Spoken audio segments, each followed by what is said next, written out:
Sveiki popietėje. Turiu Jums, bičiuliai, naujieną. Manau, ji didelė ir įdomi. Šiemet ugnis sudegins dangų, o žemė užlies tvanas. Tikrai. Bet stūgauti iš nevilties nėra ko. Gamtos nepakeisime. Geriau pažiūrėkime, iš kur reikės paimti pinigų, kai ateis liesų karvių dienos. Darbų netenka. Ir jauni, ir seni. Bankai tušti. Atvirai kalbant, bankininkai nėra angeliukai. Taip gamta sutvarkė. Priemonė nuo rudens depresijos, blogos nuotaikos ir kosulio. Užvirkite 2 puodelius vandens, įberkite į šaukštelį geležies rūdos, 3 gvazdikėlius ir petražolių ir dar kokių nors žalumynų.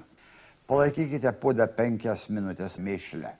Tada supilkite tą kombinaciją į puoduką, pridėkite arbatinį šaukštuką urano ir pusę taurelės brendžio. Išgerkite.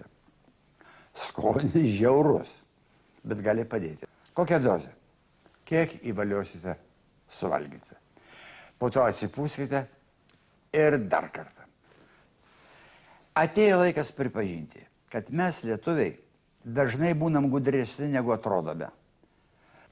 Vienas Lietuvos politikas kartą išėjo nešinas porterių, prigrūstų cinamono ir numetė keliolika kilometrų nuo Suvalkų, paskui visa Lenkija kosėjo. Mes šioje kuklėje popietėje nesame suinteresuoti, ką nors vynioti į vatą.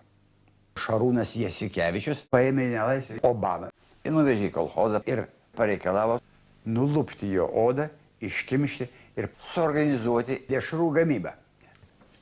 Pelningas verslas. Mano daktarė Radela Hirš, Bostono universiteto profesorė. Ji simpatiška, draugiška moteris, bet ją vartydamas pastebėjau savotišką drovumą. Baimę griebti man už grašto. Gal per daug skaudu, gal bijo, o gal dar iliuzijų daug. Bet man pavyko prasiskverbti į ją, tačiau nuleisti nepavyko. Kur čia rasi gyvenimo džiaugsmą? Vienas dalykas mane pritrenkė labiausiai. Nepatikėsite. Klausykit, dėl Hitlerio, Stalino ir Mao Dzeduno pastangų žmonės užima mažiau vietos, mažiau sunaudoja energijos išteklių ir mažiau kenkia aplinkai.